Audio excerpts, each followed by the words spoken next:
I'm Linda, 35, standing in the middle of the once opulent garden, the air thick with the scent of roses and the tension of 1,000 unspoken words. I recall the moment that changed everything. My mother, Margaret, had just slapped me across the face in front of 200 guests at my sister's wedding. The sting on my cheek was nothing compared to the shock that rippled through the crowd.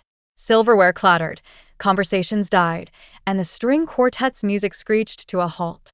I remember the look in her eyes, a mix of rage and desperation, as if she was trying to reclaim some lost power. But I didn't flinch. I slowly turned my head back, my jaw set firm, and in that moment, I knew she had made a grave mistake. Just a few feet away, dressed in a sleek black sheath dress, was Emily Reed, a federal prosecutor and someone who owed me a favor. It all started when I received the invitation to my younger sister Lily's wedding. It was billed as the wedding of the season, a garden ceremony in Northern California with soft gold lighting and live cello music. The guest list read like a who's who of the social elite. I wore a simple, elegant navy blue dress and arrived alone, as I always did. As soon as I stepped into the reception area, I felt the unease. Distant relatives gave me fake smiles and tilted their heads, trying to place me. My mother, Margaret, spotted me within seconds. She looked radiant in her expensive champagne-colored dress, her hair perfectly coiffed. But beneath that polished exterior was the same sharp, tongued woman I remembered from childhood. "Linda," she said, planting a kiss on my cheek. "You made it." "I RSVP'd 3 months ago," I replied coolly. She forced a tight smile. "Well, you know how busy you are." The subtext was clear. I was never there when the family needed me, though she never really defined what that need was. Lily had always been the golden child. At 28, she was spontaneous, pretty, and constantly in need of help. I had paid for her college tuition and bought her first car. And now, it seemed, they had their sights set on my penthouse. I hadn't even sat down when my mother approached. "Do you have a moment for a quick family chat?" she asked, with no warmth or curiosity about my work.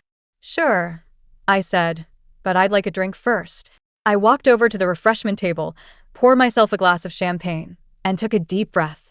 The venue was a vision of beauty, with white floral arches and cascading fairy lights. But I felt like a lamb being led to the slaughter. Just as I took a sip, Lily appeared, looping her arm through mine. "There she is, the woman of the hour," she exclaimed. "Isn't that you today?"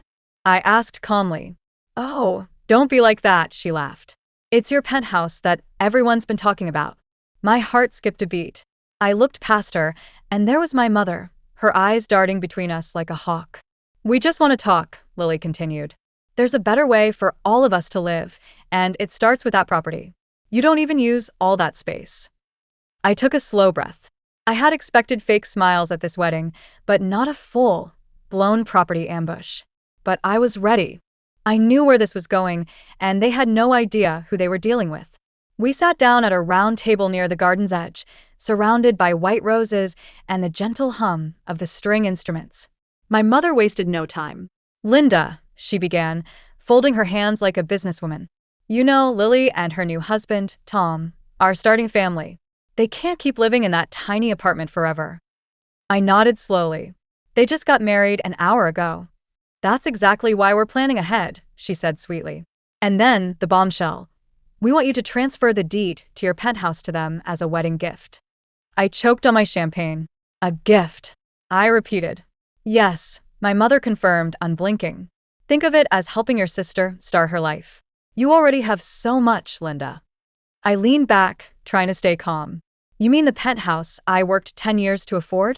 The one I bought in full after closing a multi-million-dollar real estate deal you told everyone was just luck?" Lily interrupted, her voice coaxing. "Come on, Linda. You've always been the practical one. You don't even like big spaces." "Big spaces." I blinked. "It's 2 400-square-foot rooms and I live there. It's not a vacation house." She tilted her head, feigning sympathy. "But you live alone." I realized then that this wasn't about space. It was about punishing me for being successful, unmarried, and unwilling to play their game. My mother stepped in again.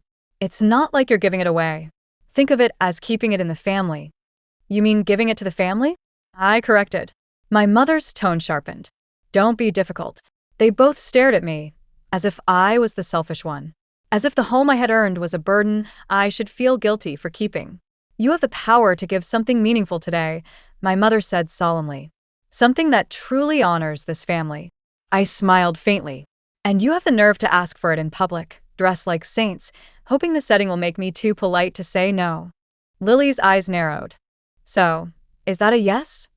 I finished my champagne, set the glass down gently, and replied, "No, it's a hell no." There was a moment of stunned silence. Then the anger. My mother's face contorted with rage.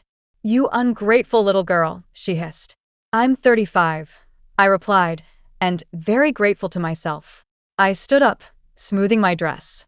"I'm going back to the reception. I'd like to enjoy a slice of cake before this wedding turns into a courtroom." "You're making a scene," Lily snapped. "No," I said evenly. "I'm refusing to be used. There's a difference." And that's when she slapped me. The sound echoed across the garden, and a collective gasp filled the air. I felt the heat on my cheek, but I didn't show any sign of weakness. I slowly turned my head back and said, "That was a mistake." My mother, trembling with fury, said, "You deserve worse. You've always made us feel like we were beneath you." I scanned the crowd. Some were horrified, others were entertained. I saw a few guests trying to film discreetly. And then I saw Emily. Her eyes were locked on mine, and in that look, I knew I had an ally. 3 years ago, Emily had been in a brutal estate battle with her late uncle's family. I had stepped in pro bono and helped her keep the house that held so many childhood memories. Now, she was a powerful federal prosecutor. I turned back to my mother. "You just slapped the wrong woman. You just shamed this family." "No," I said calmly. "You did that the moment you asked me to buy my way into your love." I reached into my clutch, pulled out my phone, and started typing. My mother growled, "Put the phone down." But I had already sent the message. I looked up and met Emily's gaze. She gave me the slightest nod. I stood there in silence as the story began to spread. My mother tried to recover. "She's overreacting." "She's always been dramatic," she said. But Emily stepped forward. "I care," she said, "because I saw everything. I saw you slap your daughter in front of 200 witnesses." My mother, defensive, asked, "And who exactly are you?" Emily pulled out her badge case. "Federal prosecutor, Southern District." The silence was deafening. My mother's mouth opened and closed like a fish out of water. Lily clung to Tom's arm, and even he looked terrified. My phone buzzed non-stop. Messages from journalists, real estate moguls, and lawyers flooded in. A journalist from a major newspaper asked if I'd like to comment on a feature piece about family, money, and power. A real estate editor wanted to know if they should include the incident in their upcoming coverage of my work. Emily addressed the crowd. "This isn't about a penthouse. It's about a pattern, a family dynamic that rewards silence and punishes boundaries. I've seen it in court, in the bruises that don't always show on the skin." She looked directly at Lily. "And to you, the new bride, starting a marriage based on theft, manipulation, and public violence? There will be consequences." Slowly, the crowd began to clap. It started as a few scattered claps and then grew into a wave of applause. People who knew that what they had witnessed was not drama, but justice. The wedding was in shambles. Guests started making excuses and leaving. The string quartet packed up their instruments. A young journalist from West Coast Legal Affairs approached me. "Miss Linda, we've been following your real estate arbitration cases. Would you be willing to comment on what happened today?" I blinked. This was supposed to be my sister's wedding. She offered a sad smile. "And yet, no one's talking about the groom." I declined the interview for now, but gave her my card. I left the wedding without looking back. The valet brought my car around, and as I drove away, I felt a sense of relief. By the time I reached my penthouse, the notifications on my phone had doubled. I stepped into my penthouse, my sanctuary. The bookshelves, the floor, 2 ceiling windows overlooking the bay, and the warm sunlight on the hardwood floors. This was proof of my hard work and dignity. My phone rang. It was Lily. I let it ring. The second time she texted, "I didn't know she was going to hit you." "I'm sorry.